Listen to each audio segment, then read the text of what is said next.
CompTIA A Plus Core 1 Complete Training Course. Exam Objective 2.6. Given a scenario, configure basic wired and wireless SOHO networks. Default Gateway. A default gateway is a router or networking device that connects a local network to other networks, including the Internet. You can think of it as the exit point for traffic that is not destined for the local area network.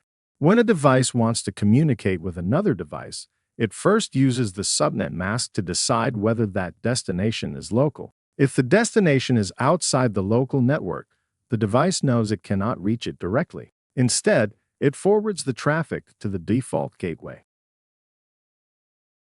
The default gateway then takes responsibility for delivering that data beyond the local network. Once the traffic reaches the gateway, it is forwarded to the appropriate external network, such as the Internet or another connected network. This process allows devices on a local network to reach resources that do not exist within the same local area network. This is how everyday activities like visiting websites, streaming videos, sending emails, and downloading files are made possible. Your device does not need to know the exact path to the destination. It only needs to know that the traffic is not local and that the default gateway is responsible for handling it. When the requested data or response comes back, it follows the reverse path.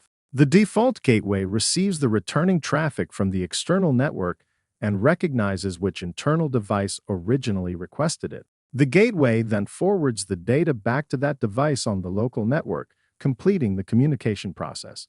This back and forth handling of outgoing and incoming traffic is what allows multiple devices on the same local network to communicate with systems outside the network reliably and efficiently.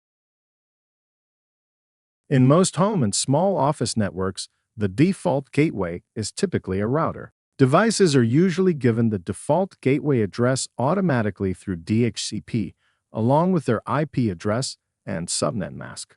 This automatic configuration allows devices to communicate both locally and externally without requiring any manual setup.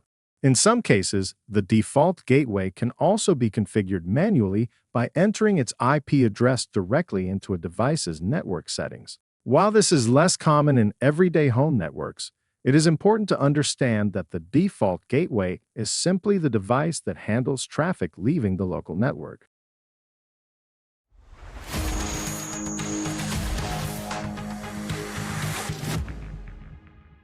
Thank you for watching.